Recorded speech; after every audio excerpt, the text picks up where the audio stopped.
ఈరోజే రెండవ శ్రావణ శనివారం, పైగా దశమి తేదీతో కలిసి వచ్చింది. శ్రావణ మాసంలో వచ్చే శనివారాన్ని శ్రావణ శనివారము అంటారు. ఇది శ్రీ వెంకటేశ్వర స్వామికి, శివుడికి, అలాగే శని భగవానుడికి అత్యంత ప్రీతికరమైన రోజు. ఈ రోజు స్వామివారిని పూజించడం వల్ల సకల బాధలు తొలగిపోతాయి, అప్పుల బాధలు తొలగిపోతాయి, అఖండ ధనప్రాప్తి కలుగుతుంది. ఈరోజు తప్పనిసరిగా ఉదయమే తలస్నానం చేసి శుభ్రమైన బట్టలు కట్టుకోవాలి. విష్ణు సహస్రనామాన్ని లేదా శివనామ స్మరణ చెయ్యాలి. శ్రీ వెంకటేశ్వర స్వామివారికి పాయసం లేదా రవ్వ కేసరిని నైవేద్యంగా సమర్పించాలి. ఈరోజు మీకు వీలైతే ఆలయానికి వెళ్ళి దీపారాధన చేసి స్వామివారిని దర్శించుకోండి. మరి ఎంతో విశేషమైన ఈరోజు ఈ కథను వింటే చాలు, స్వామివారి సంపూర్ణ అనుగ్రహం లభిస్తుంది. మరి ఆ కథ ఏంటో ఇప్పుడు ఈ వీడియోలో తెలుసుకుందాం. ఈ 7 వారాల వ్రత కథను భక్తి శ్రద్ధలతో చివరి వరకు వినండి. ఓం నమో వెంకటేశాయ. పూర్వం కలియుగం ఆరంభం ముందే నైమిసారణ్యంలో మహర్షులందరూ సమావేశమయ్యారు. వారి మనసులో ఒకే ఒక్క ఆలోచన, ఈ కలిదోషాన్ని ఏ విధంగా నివారించాలి అని. దానికి యాగం చేద్దామని నిర్ణయించారు. కానీ ఈ యజ్ఞ ఫలాన్ని ఎవరికి సమర్పించాలి అనే ఆలోచన వచ్చింది. అప్పుడు మహర్షులందరూ కలిసి ఈ బాధ్యతను భృగు మహర్షికి అప్పచెప్పారు. ఆయన మహా తపస్వి. నేను వెళ్ళి త్రిమూర్తులను పరీక్షిస్తాను, ఎవరు అర్హులో తేల్చి వస్తాను అని బయలుదేరాడు భృగువు. ఇక బ్రహ్మలోకంలోకి చేరుకున్నాడు. అక్కడ బ్రహ్మదేవుడు, సరస్వతీదేవి వీణానాదంలో లీనమై ఉన్నారు. మహర్షి యొక్క రాకను గమనించలేదు. అప్పుడు భృగువుకు విపరీతమైన కోపం వచ్చింది. ఆగ్రహంతో రగిలిపోయాడు. సృష్టికర్తమని అహంకరిస్తున్నావా? నన్ను గుర్తించలేదా? నిన్ను శపిస్తున్నాను. ఓ బ్రహ్మదేవా, ఈ భూలోకంలో నీకు ఎక్కడా కూడా పూజలు జరగకుండా ఉండుగాక అని చెప్పి తర్వాత కైలాసానికి చేరుకున్నాడు భృగు మహర్షి. అక్కడ పరమశివుడు పార్వతీదేవితో ఆనంద తాండవం చేస్తున్నాడు. ఆయన కూడా మహర్షి రాక గమనించలేదు. మరోసారి కోపంతో మండిపడ్డాడు భృగు మహర్షి. ఓ మహాశివ, నీకు భూలోకంలో లింగ రూపంలోనే పూజ జరుగుతుంది, నిజ రూపంలో కాదు అని శపించాడు. ఇక కోపంతో అక్కడి నుంచి వైకుంఠానికి చేరుకున్నాడు. వైకుంఠానికి చేరుకున్నటువంటి భృగు మహర్షి అక్కడ శ్రీ మహావిష్ణువు శేష పాన్పుపైన పడుకుని లక్ష్మీదేవి పాదసేవ చేస్తూ ఉండగా మాట్లాడుతూ ఉన్నాడు. భృగు యొక్క రాకను విష్ణుమూర్తి గమనించలేదు. ఈసారి భృగు మహర్షి తన సహనాన్ని కోల్పోయాడు. నేరుగా వెళ్లి ఆ విష్ణుమూర్తి యొక్క వక్షస్థలంపైన గట్టిగా తన్నాడు. ఆ క్షణంలో ఒక్కసారిగా 14 లోకాలు కంపించాయి. కాని అప్పుడే అద్భుతం జరిగింది. శ్రీ మహావిష్ణువు రవ్వంత కూడా కోపగించలేదు. పరమ శాంతంతో లేచి భృగు మహర్షికి నమస్కారం చేశాడు. ఎంతో శాంతంగా శ్రీ మహావిష్ణువు ఇలా పలికాడు. ఓ మునీంద్ర, మీ రాకతో వైకుంఠం పావనమైనది. మీ రాకను నేను గమనించలేదు, నన్ను క్షమించండి అంటూ స్వయంగా భృగు యొక్క పాదాలు ఒత్తసాగాడు. ఇక భృగు మహర్షి ఆశ్చర్యంతో, గర్వభంగంతో, భక్తితో కరిగిపోయాడు. దేవదేవా, మీ వంటి సత్వగుణ సంపన్నులు 14 లోకాల్లోనూ లేరు. మీరే యజ్ఞ ఫలానికి అర్హులు. భూలోకంలో అవతరించి ధర్మాన్ని రక్షించండి అని పలికాడు భృగు మహర్షి. కాని అప్పుడే ఒక సమస్య వచ్చిపడింది. లక్ష్మీదేవికి కోపం వచ్చింది. ఎందుకంటే శ్రీహరి యొక్క వక్షస్థలమే నా నివాసం. దాన్ని ఒక ముని తన్నాడు. నా భర్త కోపగించకపోగా ఆయనకు మర్యాదలు చేశాడు. అలా అలిగి భూలోకానికి వెళ్లిపోయింది లక్ష్మీదేవి. ఇక లక్ష్మిలేని వైకుంఠం కళావిహీనమైపోయింది. ఆమెను వెతుక్కుంటూ విష్ణుమూర్తి స్వయంగా భూలోకానికి బయలుదేరాడు. అదే సమయంలో భూదేవి వచ్చింది. దేవా, కలియుగంలో పాపం విపరీతంగా పెరిగిపోయింది. ఈ భారాన్ని మోయలేకపోతున్నాను, నన్ను కాపాడండి అని పలకగా శ్రీ మహావిష్ణువు శ్రీనివాసుడు అనే పేరుతో భూలోకానికి దిగివచ్చాడు. శేషాద్రి కొండల్లో ఓ పుట్టలో నివాసాన్ని ఏర్పరుచుకున్నాడు. ఇక అదే సమయంలో ఆకాశరాజు అనే మహారాజు సంతానం లేక పుత్ర కామిష్టి చేయబోతూ భూమిని దున్నుతూ ఉండగా ఒక బంగారు పెట్టె బయటపడింది. దాన్ని తెరిచి చూడగా మహాలక్ష్మి కలతో ఒక దివ్యమైన బాలిక కనబడింది. దీనికి ఆకాశరాజు ఎంతగానో సంతోషించాడు. ఆ బాలికకు పద్మావతి అని నామకరణం చేసి అల్లారు ముద్దుగా పెంచసాగాడు. ఇక యుక్త వయసుకు వచ్చిన పద్మావతి ఒకరోజు శ్రీనివాసుని చూసి మోహించింది. ఆకాశరాజు శ్రీనివాసుడి యొక్క తేజస్సును చూసి ఈయనే శ్రీ మహావిష్ణువు అని గ్రహించి పద్మావతీ దేవుని ఇచ్చి వివాహం చేశాడు. ఇక శ్రీనివాసుడు వెంకటేశ్వరుడు అనే నామంతో తిరుమల శిఖరాలపైన కలియుగాంతం వరకు నివసించాలని నిర్ణయించుకున్నాడు. తొండమాన్ చక్రవర్తి అనే రాజు ఆ స్వామికి అద్భుతమైన ఆలయాన్ని నిర్మించాడు. ఇక అప్పట్నుంచి నేటి వరకు శ్రీ వెంకటేశ్వరుడు భక్తులకు ఒక కల్ప వృక్షంలా కొలువై ఉన్నాడు. సౌనకాది మునులు సూతుర్ని ఇలా అడిగారు, శ్రీనివాసుడి అనుగ్రహం పొందిన భక్తుల కథలు కూడా మాకు చెప్పండి అన్నారు. ఇక సూత మహర్షి ఈ విధంగా చెప్పసాగాడు. తిరుపతికి సమీపంలో ఒక చిన్న పల్లె ఉంది. అక్కడ భీముడు అనే కుమ్మరి ఉండేవాడు. అతను చాలా పేదవాడు, కానీ భక్తిలో అపార ధనవంతుడు. ఉదయం నుంచి సాయంత్రం వరకు కుండలు చేస్తూనే వెంకటేశ వెంకటేశ అని నామస్మరణ చేస్తూ ఉండేవాడు. ఆలయానికి వెళ్లే సమయం లేదు. పూజకు కనీసం పుష్పాలు కొనే డబ్బు కూడా లేదు. అందుకు ఏం చేశాడు అంటే తాను పనిచేసే చోట స్వామివారి ప్రతిమను పెట్టుకున్నాడు. చేతికి అంటిన మట్టిని దానితోనే పువ్వుగా చేసి భక్తితో ఆ స్వామికి సమర్పించేవాడు. ఆ విధంగా ఆ కుమ్మరి శ్రీ వెంకటేశ్వరుకి నిత్యపూజ చేసేవాడు. అదే సమయంలో తొండమాన్ చక్రవర్తి ప్రతిరోజు వెంకటాచలానికి వెళ్లి బంగారు పువ్వులతో స్వామివారిని అర్చించేవాడు. కాని కొంతకాలానికి అతనిలోని అహంకారం బాగా పెరిగింది. నాలా బంగారు పువ్వులతో పూజించేవారు ఎవరైనా ఉంటారా అని ఎంతగానో గర్వపడేవాడు. ఒకరోజు ఒక ఆశ్చర్యకరమైన విషయం జరిగింది. తాను ఉంచినటువంటి బంగారు పుష్పాల స్థానంలో కొన్ని మట్టి పువ్వులు కనిపించాయి. ఇక వెంటనే ఇలా అనుకున్నాడు, ఏమిటి విచిత్రం, వేసిన తలుపులు వేసినట్లే ఉన్నాయి కదా, అయినా ఈ సుమాలు ఇక్కడికి ఎలా వచ్చాయి? నేను స్వామిని బంగారు పువ్వులతోనే పూజిస్తాను కదా, మరి ఎవరు ఇలా మార్చారు? దొంగలు ఏమైనా దొంగలించారా అని కాపలాగా బటన్లు ఉంచాడు. కాని ఎన్ని రకాలుగా ప్రయత్నించినా సరే ప్రతిరోజు అదే జరుగుతూ ఉంటే స్వామివారి వద్ద నేను పెట్టినటువంటి నా బంగారు పుష్పాలు మాయమగ్గి ఈ మట్టి ముద్దలు ఎలా వస్తున్నాయి? అతనికి ఏమీ అర్థం కాలేదు. ఎంతగానో ఆశ్చర్యపడ్డాడు, అలాగే కలవరపడ్డాడు కూడా. చిత్రాక్రాంతుడటువంటి ఆ మహారాజుకు ఒకరోజు స్వామివారు కల్లో కనిపించి ఆ దయామయుడు చిరుమందహాసంతో ఇలా సమాధానం చెప్పాడు, చూడు నాయనా, ఇక్కడికి కొంత దూరంలో ఉన్న పేదపల్లెలో ఒక సామాన్య కుమ్మరి ఉన్నాడు. అతని పేరు భీముడు. పాపం అతనికి నేనంటే ఎనలేని భక్తి, ప్రేమ. అతనుండే ఇంటి మట్టి గోడల్లో ఒక గూడు చేసి అందులో నా కర్రబొమ్మ ఒకటి మలిచి అందులో నన్ను భావించుకుంటూ పూజిస్తున్నాడు. భక్తుడు ఎక్కడ భావిస్తే అక్కడ దీవించడం నా బాధ్యత కదా. ప్రహ్లాదుని కదా నీకు తెలియంది కాదు. పాపం అతనికి మంత్రతంత్రాలు తపోయోగాలు ఏమీ తెలియవు. అయినా కూడా త్రికరణ శుద్ధిగా నిరంతరం నన్ను ధ్యానిస్తూనే ఉంటాడు. తాను కుండలు చేస్తున్నా, అన్నం తింటున్నా ఎప్పుడూ నా ఊసే నా ధ్యాసే. తన కులాచారం ధర్మం ఎల్లవేళ్లా పాటిస్తాడు. సూర్యోదయానికి పూర్వమే లేచి తనకు తెలిసిన రీతిలో స్నానాది శౌచాలు ఆచరించి నా పేరు స్మరిస్తూ తులసీదళాలు సమర్పిస్తాడు. రాజా, సమీప గ్రామంలో అతను ఉన్నాడు. అతను మట్టి పువ్వులతో నన్ను పూజిస్తాడు. అతని భక్తి ముందు నీ బంగారు పువ్వులు నిలవలేక అదృశ్యం అయిపోతున్నాయి. భక్తిలో అతను నిన్ను మించినవాడు అని పలికాడు. ఇక రాజుకు అంతా అర్థమైంది.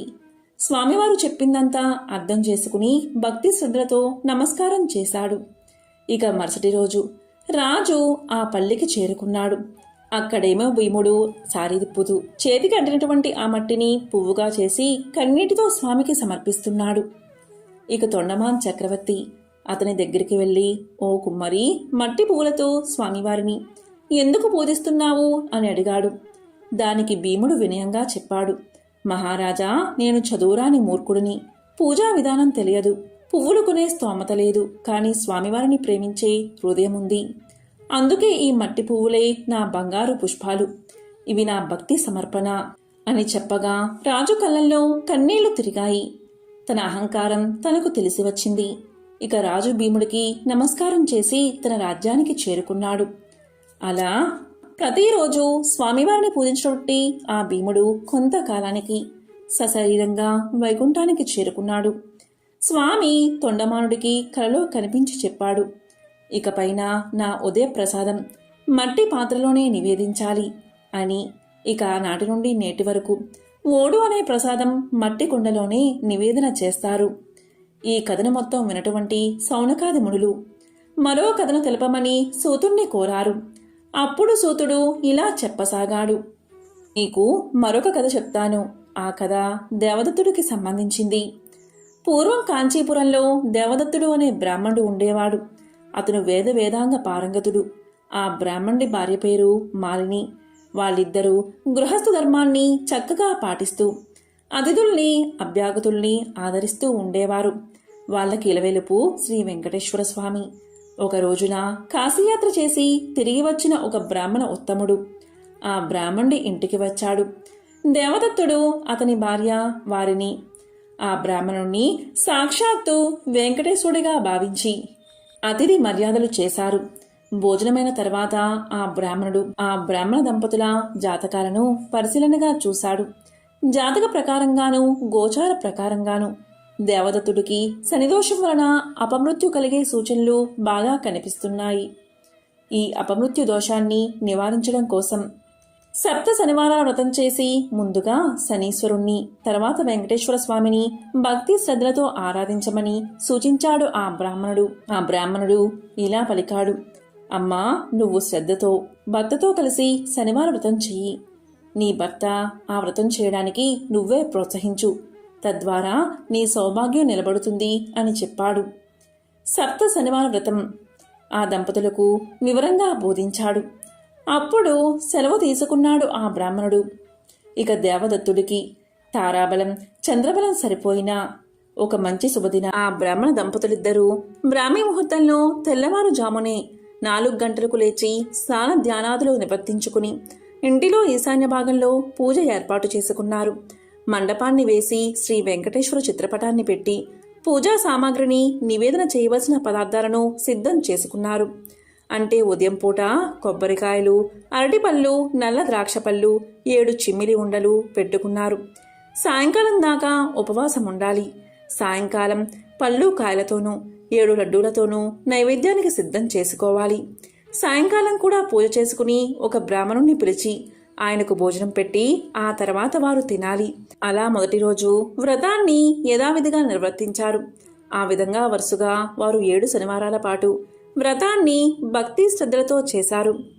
7 శనివారాల వ్రతం పరిసమాప్తి చేసి భోజనం చేసి కొంతసేపు శ్రీ వెంకటేశ్వర స్వామివారి మహిమలను వర్ణించుకుంటూ కాలాన్ని గడిపి ఏ మధ్యరాత్రికో కాస్త నిద్రపోయారు ఆ దంపతుల భక్తి శ్రద్ధలకు పూజా విశేషాలకు ప్రసన్నుడైన శ్రీ వెంకటేశ్వరుడు మాలినీదేవికి కలలో సాక్షాత్కరించి ఇలా పలికాడు, ఓ పరమసాధ్వి, నీ దంపతులు ఇద్దరూ శ్రద్ధాభక్తులతో నన్ను 7 శనివారాల పాటు పూజ చేశారు. నాకు చాలా సంతృప్తి కలిగింది. ఆ వ్రత ప్రభావం వల్ల నీ భర్తను నీవు గెలిచావు. అపమృత్యు దోషం కూడా తొలగిపోయింది. అతనికి రాబోయే జన్మలో నీ ఆయుర్దాయాన్ని ఈ జన్మలోకి తీసుకువచ్చి ఇతనికి సంపూర్ణమైన ఆయుర్దాయం కలవాలని చేశాను. మీరిద్దరూ సుఖ సంతోషాలతో ఆనందంగా 100 సంవత్సరాలు జీవిస్తూ ధర్మార్థ కామ మోక్షాలు 4 పురుషార్థాలను సాధించుకుంటూ మీ మానవ జీవితాన్ని సార్థకం చేసుకోండి అని ఆశీర్వదించి అదృశ్యమయ్యాడు. వెంటనే ఆమె లేచి భర్తను కూడా లేపి తనకు వచ్చిన కలను పూర్తిగా వివరించింది. ఆ బ్రాహ్మణుడు కూడా మిక్కిలి సంతోషించి భార్యను అభినందించాడు. ఒకనాటి శుభముహూర్తంలో దంపతులిద్దరూ శ్రీ వెంకటేశ్వర స్వామి దర్శనం కోసం తిరుపతి కొండకు వెళ్లి మొక్కులు తీర్చుకుని స్వామిని మనసారా స్తోత్రం చేసి ప్రసాదం స్వీకరించి తిరిగి వచ్చారు. ఇంటికి వచ్చాక బ్రాహ్మణుని పిలిచి అన్న సంతర్పణ చేసి వారి ఆశీర్వచనాలు కూడా తీసుకున్నారు. జీవితాంతం యథాశక్తిగా శ్రీ వెంకటేశ్వర స్వామివారికి సేవ చేస్తూ చివరికి శ్రీవారి సాన్నిధ్యాన్ని పొందారు. కలియుగంలో శ్రీ వెంకటేశ్వర స్వామిని మించిన ఆరాధ్య దైవం లేడు. ఈ శనివార వ్రతంతో ఆ స్వామిని ఆరాధించిన వారికి శనిదోషాలు తొలగిపోయి స్వామి అనుగ్రహం కూడా లభిస్తుందని సూత మహాముని సౌనకాది ముళ్లకు బోధించాడు. ఇక మహర్షులంతా విని ఎంతగానో సంతోషించారు. కలియుగంలో శ్రీ వెంకటేశ్వరుడు ప్రత్యక్ష దైవం. భక్తి శ్రద్ధలతో శ్రీ స్వామివారిని ఆరాధించిన వాళ్ళకి వ్యాపారంలో అభివృద్ధి, సౌభాగ్యం, సిరి సంపదలు, అష్టైశ్వర్యాలు కలుగుతాయి. ఆ స్వామివారికి మిక్కిలి ఇష్టమైన ఈ శనివారం వ్రతం చేసిన వారికి కష్టాలు తొలగిపోతాయి, గ్రహబాధలు ఉండవు, సంపదలు, భోగాలు కలుగుతాయి. ఈ వ్రతం చేసిన వాళ్ళకి, వాళ్ళ కుటుంబానికి సమస్త శుభాలు కలుగుతాయి. ఎంతో విశిష్టమైన ఈ కథను వింటే లేక చదివితే శ్రీ వెంకటేశ్వరుడి సంపూర్ణ అనుగ్రహం కలుగుతుంది. పూర్వకాలంలో అవంతి దేశంలో భాగ్యనగరము అనే ఒక పుర పట్టణం ఉండేది. పేరుకు తగినట్లుగానే ఆ పట్టణంలో భాగ్యవంతులకు కొదవలేదు. అయితే వారు తమ తమ సంపదలను చూసుకుని గర్విస్తూ మిగిలిన సామాన్యులను అతి హీనంగా చూసేవారు. ఆ ఐశ్వర్యమంతా తమ గొప్పే అని తలుస్తూ నిత్య పూజలు కాదు కదా, విశేష రోజుల్లో కూడా ఏ పూజలు చేసేవారు కాదు. అప్పుడు శ్రీమన్నారాయణుడికి వీరందరికీ జ్ఞానోదయం కలిగించాలి అని తోచింది. ఒక రోజున ఆ ధనవంతులు విందు వినోదాలతో మునిగి తేలుతున్నారు. ఆ పట్టణ తూర్పు వీధుల్లో కల శ్రీ లక్ష్మీనారాయణ ఆలయంలో కనీసం దీపం వెలిగించే నాదుడు కూడా కరువయ్యాడు. ఆ రోజు తొలి ఏకాదశి, అత్యంత పర్వదినం. కాని ఆ పట్టణంలో ఒక్కరు కూడా ఆలయానికి వెళ్లి పూజ చెయ్యాలి అని ఆలోచించలేదు. సాయంత్రం ఉన్నట్టుండి దట్టమైన మబ్బులు కమ్ముకున్నాయి. బ్రహ్మాండమైన కుంభవృష్టి కురిసింది. వ్యాపారులందరి ఇల్లు నీటిలో మునిగిపోయాయి. అంతా గాఢాంధకారం. తెల్లవారేసరికి ఊరంతా నేల మట్టం అయిపోయింది. వ్యాపారాలు అన్నీ పోయి చివరికి ఐశ్వర్యాలు పోయి కట్టుబట్టలతో మిగిలారు. ఎందుకీ ఉపద్రవం, ఎందుకీ జలప్రలయం, ఎవరికీ అంతు పట్టలేదు. అంతలో వారికి ఒక విశేషం కనిపించింది. ఆ ఊరి చివరన ఉండే పూరిపాకలు చెక్కు చెదరకుండా ఉన్నాయి. ఎంతో ఆశ్చర్యం కలిగింది. ఇంత కుంభవృష్టిలోనూ ఈ పూరిపాకలు ఎలా ఉన్నాయి అని వారిలో వారు అనుకుంటూ ఉండగా ఒక పెద్ద మెరుపు మెరిసింది. అప్పుడు ఆకాశవాణి ఇలా పలికింది: ఓ మూర్ఖులారా, మీ సంపదలన్నీ మీ గొప్పతనం అని భావిస్తూ ఉండడం వల్లే ఇలా జరిగింది. ఆ పూరి గుడిసెలో నివసించే దేవయ్య నాకు ప్రియభక్తుడు. ప్రతిరోజు మీ ఊరిలోని శ్రీ లక్ష్మీనారాయణ ఆలయంలో దీపాన్ని వెలిగిస్తూ ఉంటాడు. అంతేకాదు, ప్రతి ఏకాదశి రోజు తనకు వీలున్నంతలో శ్రీ వెంకటేశ్వర వ్రతకల్పాన్ని నిర్వర్తిస్తూ ఉంటాడు. తనతో పాటు ఆ గుడిసెలోని వారందరూ రక్షించబడ్డానికి దేవయ్యే కారణం. మీరందరూ కూడా ఈ వ్రతాన్ని ఆచరించండి. ఇలా చేస్తే మీ ఐశ్వర్యాలను తిరిగి పొందగలరు అని వినిపించింది ఆకాశవాణి. వెంటనే వ్యాపారులందరూ ఆ ఆలయానికి వెళ్లి తక్షణమే అందరూ తలా ఒక పనిని పూర్తి చేసుకుని శ్రీ వెంకటేశ్వర వ్రతకల్పాన్ని ఆచరించారు. అందరి గృహాలు పూర్వ రూపంలో కనిపించాయి. ఆ రోజు మొదలు ఆ వర్తకులందరూ శ్రీవారి భక్తులై ప్రతి ఏకాదశి రోజు శ్రీ వెంకటేశ్వర స్వామి యొక్క వ్రత కల్పాన్ని ఆచరిస్తూ బతికి ఉన్నంతకాలం సుఖ సౌభాగ్యాలతో ఉండి చివరికి ముక్తిని పొందారు అని శ్రీ వశిష్ఠుల వారు వివరించి చెప్పారు.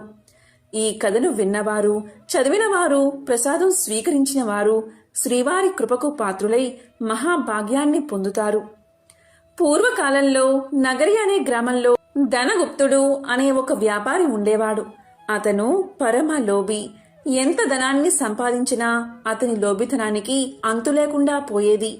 ఈ ఐశ్వర్యమంతా తన గొప్పే అని భ్రమలో కొట్టు మిట్టాడుతూ ఉండేవాడు. ఎంతటి వారినైనా ఈ అహంకారమే కదా పాతాళానికి అనగదొక్కేది.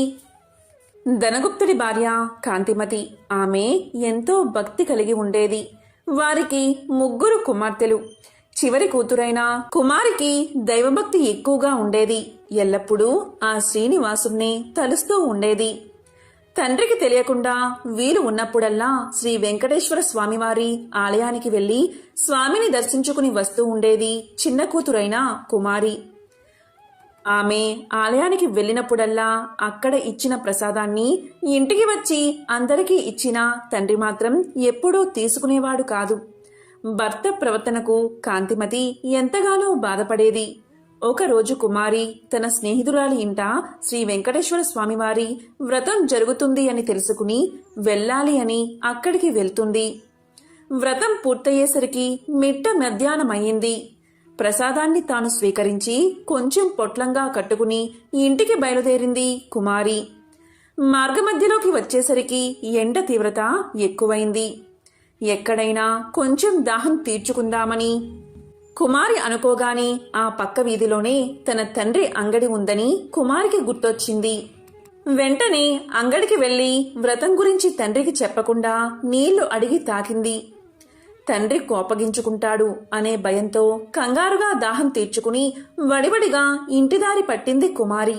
ఈ హడావిడిలో కుమారి ప్రసాదం పొట్లం దుకాణంలోనే మర్చిపోయి ఇంటికి వెళ్లిపోయింది.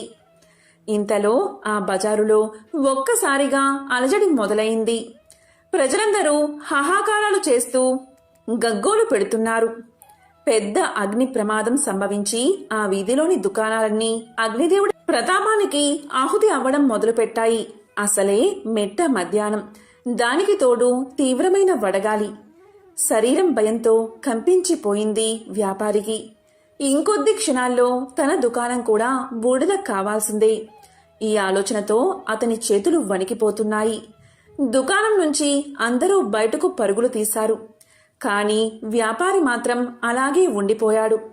దుకాణాన్ని విడిచిపోబుద్ధి కావడం లేదు. అక్కడే ఉంటే తాను కూడా మాడి మసైపోగలడు. ఈ కంగారుతో చేతికి ఏదో పొట్లం తగలగానే ఏ ఆలోచన లేకుండా తీసి నోట్లో వేసుకున్నాడు. అది తీయగా అనిపించింది. అంతేకాదు, వ్యాపారి మనసు కొంచెం స్థిమితపడింది. ప్రశాంతంగా అనిపించింది. అప్పుడే ఒక అద్భుతమైన సంఘటన జరిగింది. మంటలన్నీ ధనగుప్తుడి దుకాణం వద్దకు వచ్చి ఆగిపోయాయి. ఒక్క నిప్పురవ్వ కూడా ధనగుప్తుడి దుకాణాన్ని తాకలేదు. ఏమిటి విచిత్రం, ఏమిటి మాయా, ధనగుప్తుడికి నోట మాట రావడం లేదు. ఇంతలో ఈ వీధిలో అగ్ని ప్రమాదం జరిగిందని తెలిసి ధనగుప్తుడి భార్య కాంతిమతి కుమార్తెలతో సహా భయ ఆందోళనతో ఆ శ్రీనివాసుణ్ణి ప్రార్థిస్తూ అక్కడికి వచ్చింది. దుకాణం వరకు వచ్చిన మంటలు పక్కనే ఉన్న అంగడి వద్దే ఆగిపోవడం చూసి వారందరూ సంభ్రమాశ్చర్యాలకు లోనయ్యారు. అప్పుడు కుమార్తెకు తాను దుకాణంలో మర్చిపోయిన పొట్లం గుర్తుకు వచ్చింది. ధనగుప్తుడు అంతకుముందు తిన్నది అదే పదార్థంగా గ్రహించాడు. అప్పుడు చిన్న కూతురు ఇలా చెప్పడం ప్రారంభించింది. ధనగుప్తుడు తిన్నది వెంకటేశ్వర స్వామివారి యొక్క ప్రసాదమని, వ్రతంలో పాల్గొనడం గురించి అంతా వివరించి చెప్పింది. తాను స్వీకరించిన ఆ ప్రసాదం అగ్ని ప్రమాదం నుండి రక్షించింది అని ధనగుప్తుడు గ్రహించాడు. శ్రీవారిని క్షమించమని చెంపలు వేసుకున్నాడు. ఆ రోజు సాయంకాలమే ఊరి వారందరినీ పిలిచి శ్రీ వెంకటేశ్వర స్వామి వ్రతకల్పాన్ని భక్తి శ్రద్ధలతో ఆచరించాడు. పూర్తిగా స్వామివారి సేవకే తన శేష జీవితాన్ని వెచ్చించి ముక్తిని పొందాడు. కేవలం ప్రసాదాన్ని స్వీకరించినంత మాత్రం చేతనే ఎంత ఆపద నుంచి బయటపడ్డాడో మీరు చూశారు కదా. ఈ వెంకటేశ్వర స్వామి వ్రతమహత్యం అంతటి అద్భుతమైనది. వీలున్నప్పుడల్లా ఈ వ్రతాన్ని ఆచరించి ఆ శ్రీనివాసుడి కృపకు పాత్రులు అవ్వండి అని భరద్వాజుల వారు దీనిని అనుగ్రహించారు. పూర్వకాలంలో కౌమార దేశంలో మిత్రుడు అనే చాకలి ఉండేవాడు. అతను తన కులవృత్తిని నిర్వహిస్తూ వీలున్నంతలో దాన ధర్మాలు చేస్తూ ధర్మపరంగా జీవితాన్ని గడిపేవాడు. కాని అతని దిగులంతా అతనికున్న అవిటితనమే. కాలు అవటిది కావడం వల్ల ఉతికిన బట్టలను మూటలు కట్టి ఇంటింటికి తిరిగి ఇవ్వడం చాలా కష్టంగా ఉండేది అతనికి. దానికి తోడు గంపెడు సంసారం. కష్టపడకపోతే పూట గడవదు. ఎల్లప్పుడూ ఆ చాకలివాడు శ్రీనివాసుని ప్రార్థిస్తూ ఉండేవాడు. ఏదో ఒక రోజున ఆ స్వామి తన్ని కరుణించకుండా పోతాడా అనే నమ్మకంతో జీవితం గడిపేవాడు. భక్త సులభుడైన ఆ శ్రీమన్నారాయణుడు ఇదంతా గమనిస్తూనే ఉన్నాడు. ఎవరికైనా వారి పూర్వజన్మ కర్మ నివృత్తి అయ్యే సమయానికి శ్రీనివాసుడే ఏదో ఒక రూపంలో వచ్చి తన భక్తులను తప్పకుండా ఆదుకుంటాడు. ఒకరోజు సాయంకాలం ఎప్పటిలాగే మిత్రుడు చాకిరేవి నుండి బట్టల మూటతో తిరిగి వస్తున్నాడు. మార్గమధ్యలో అతనికి ఒక ముసలి బ్రాహ్మణుడు కనిపించాడు. సహజంగానే భక్తి శ్రద్ధలు కలవాడు అవడం వల్ల మిత్రుడు భుజం మీద మూటను కిందకు పెట్టి ఆ బ్రాహ్మణుడికి నమస్కారం చేశాడు. అప్పుడు ఆ విప్రోత్తముడు ఇలా పలికాడు, ఎంతో బాధపడుతున్నావు. నీ బాధ చూడ్డానికే నాకు చాలా కష్టంగా ఉంది. నువ్వెంత కష్టపడుతున్నావో కదా అని అడిగాడు. అప్పుడు మిత్రుడు ఇలా అన్నాడు, స్వామి, మీరు ఎవరో కాని మహానుభావుల్లాగా ఉన్నారు. నాది గంపెడు సంసారం. ఆ సంసార భారం చేత నాకు ఈ పని చేయడం తప్పడం లేదు. ఈ అవటితనం పోయే మార్గం ఏదైనా ఉంటే సెలవు ఇవ్వండి అని విన్నవించుకున్నాడు. అప్పుడు ఆ ముసలి బ్రాహ్మణుడు ఇలా చెప్పాడు, నాయనా, తప్పకుండా చెబుతాను. సావధానంగా విను. నీ అవటితనం పోవడమే కాకుండా నీకు అష్ట ఐశ్వర్యాలు కలిగే వ్రతం ఒకటి ఉంది. దాన్ని ఆచరించిన మరుక్షణమే నీకు 1000 వరహాలు లభిస్తాయి. అయితే ఒక్క షరతు, అందులో సగం నాకు సమర్పించాలి. రేపు మళ్ళీ ఇదే సమయానికి ఇక్కడికి వస్తాను అని చెప్పాడు ఆ బ్రాహ్మణుడు. అప్పుడు చాకలివాడు ఇలా పలికాడు, స్వామి, ఇంతకు మించిన మహాభాగ్యం ఏముంటుంది? ఆ వ్రతమేదో ఏ రోజు ఆచరించాలో సెలవియ్యండి అని ప్రార్థించగా బ్రాహ్మణుడు శ్రీ వెంకటేశ్వర వ్రతకల్పాన్ని వివరంగా చెప్పాడు.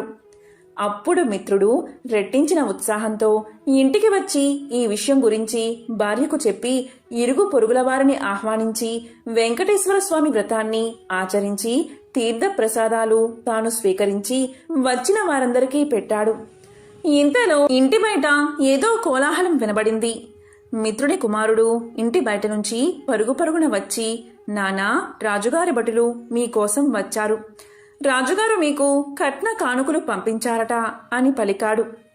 వెంటనే రాజభటులు వచ్చి మిత్రుడితో ఇలా అన్నారు, రాజుగారి ఆస్థానంలో నిన్ను చాకలిగా నియమించారు అని చెప్పి 1000 వరహాలు బహుమానంగా ఇచ్చారు. 1000 వరహాల మూట పెట్టి 1 వారం లోపల వచ్చి రాజుగారి కొలువులో చేరవలసింది అని తెలియచేశారు. మిత్రుడి ఆనందానికి అవధులు లేవు.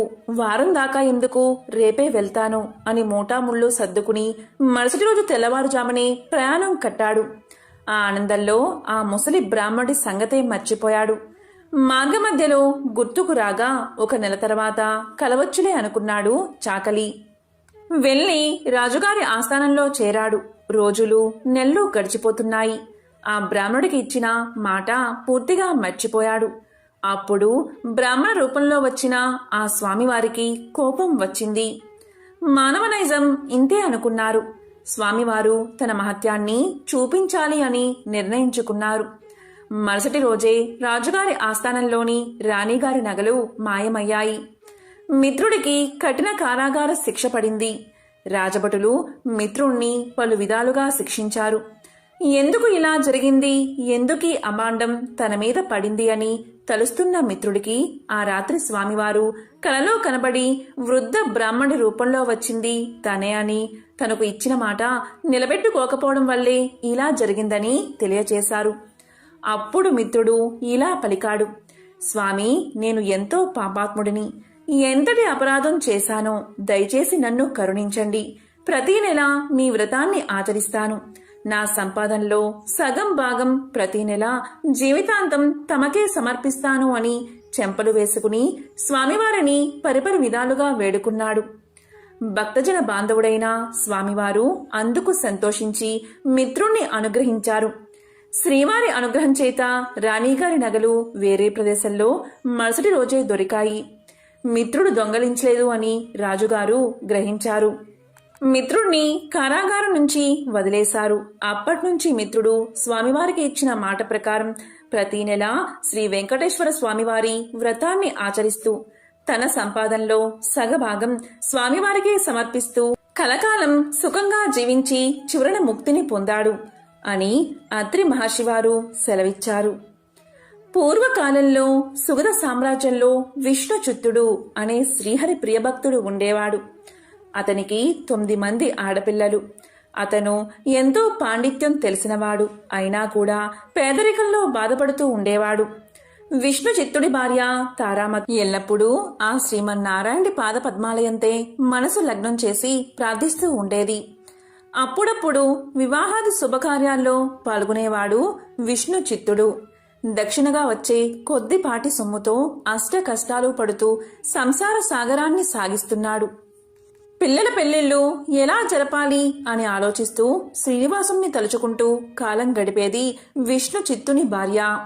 ఒకరోజు ఉదయాన్నే ఒక వృద్ధ బ్రాహ్మణుడు విష్ణుచిత్తుని ఇంటి తలుపు తట్టాడు. అయ్యా, నేను వంగదేశపు వాడిని. ఒక యజ్ఞం నిమిత్తం వెళుతూ దారి మధ్యలో ఈ దేశానికి వచ్చాను. దయచేసి ఈ ఒక్కరోజు మీ ఇంట్లో ఉండనిస్తే తిరిగి రేపు ఉదయాన్నే వెళ్ళిపోతాను అని అర్థించాడు. అప్పుడు విష్ణుచిత్తుల వారు ఇలా పలికారు: స్వామి, అంతకు మించిన అదృష్టం మాకేముంది? తమరు ఎటువంటి సంకోచమూ లేకుండా మా ఇంటిలో ఉండండి అని ఆ వృద్ధ బ్రాహ్మణుణ్ణి లోపలికి తీసుకువచ్చి సపరి చర్యలు చేశాడు. వృద్ధ బ్రాహ్మణుడు విష్ణుచిత్తుడి భార్యను చూసి ఇలా అన్నాడు: ఏమమ్మా అలా ఉన్నావు? ఏమిటి నీ దిగులు? నాకు చెప్పు అన్నాడు.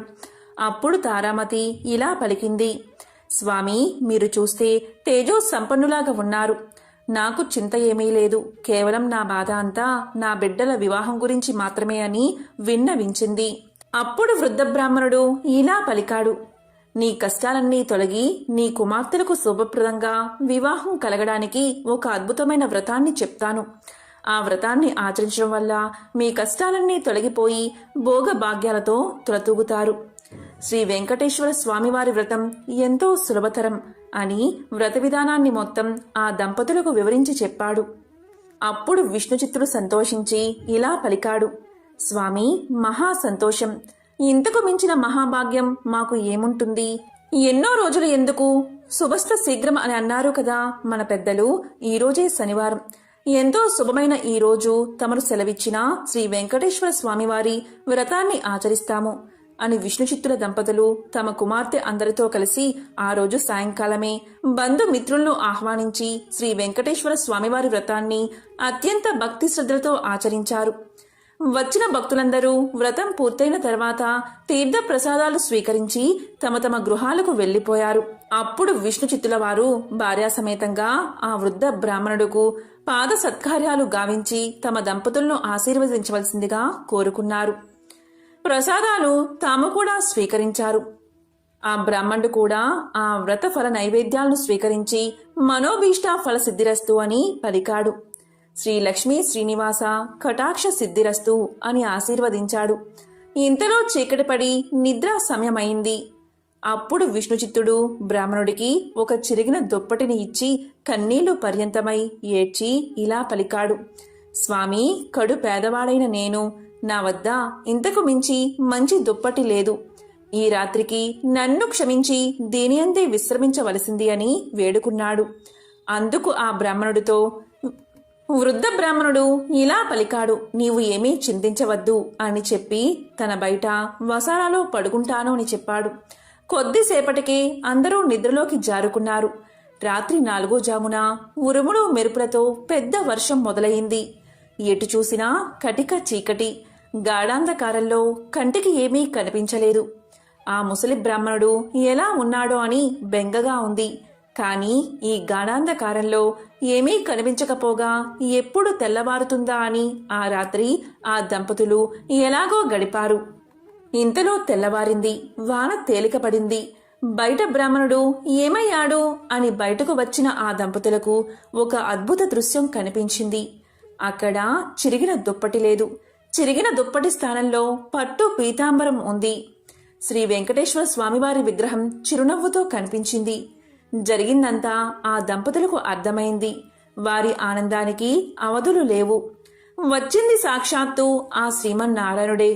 ఆహా, ఏమి మన భాగ్యము! ఎన్నో జన్మల పుణ్యఫలం. కాని మనం ఆ స్వామివారిని గ్రహించలేకపోయాం. చివరికి చిరిగిన దుప్పటి ఇచ్చాము అని తలుస్తూ ఆ స్వామివారి విగ్రహాన్ని కళ్ళకు అద్దుకుని ఇంట్లోకి తీసుకువచ్చారు. ఇల్లంతా స్వర్ణమయంగా కనిపించింది. అంతటా ధనరాశులే. ఆహా, శ్రీ వెంకటేశ్వర స్వామివారి వ్రతకల్ప మహత్యం వల్లే ఇదంతా కదా అని ఆ స్వామిని అనేక విధాలుగా స్తుతించారు. చూసారా, సాక్షాత్తు స్వామివారే ఆ భక్తుడి ఇంటికి అతిథి రూపంలో వచ్చి వ్రత విధానాన్ని చెప్పడమే కాకుండా తీర్థ ప్రసాదాలు కూడా తానే స్వయంగా స్వీకరించాడు. స్వామివారు అంతటి కరుణామయుడు. ఎవరైతే భక్తి శ్రద్ధలతో ఈ వ్రతాన్ని ఆచరిస్తారో వారింటికి తానే స్వయంగా ఏదో ఒక రూపంలో తప్పకుండా వస్తారు. మీరందరూ కూడా శ్రీ వెంకటేశ్వర స్వామివారి వ్రతాన్ని ఆచరించి స్వామివారి కరుణా కటాక్షాలను పొందండి. శ్రీ లక్ష్మీ శ్రీనివాస కటాక్ష సిద్ధిరస్తు అని విశ్వామిత్రుల వారు దీన్ని సెలవిచ్చారు. ఎంతో పవిత్రమైన విశేషమైన ఈ రోజు ఈ కథలను విన్నా, చదివినా, చెప్పినా, వినిపించినా సకల శుభాలు కలుగుతాయి.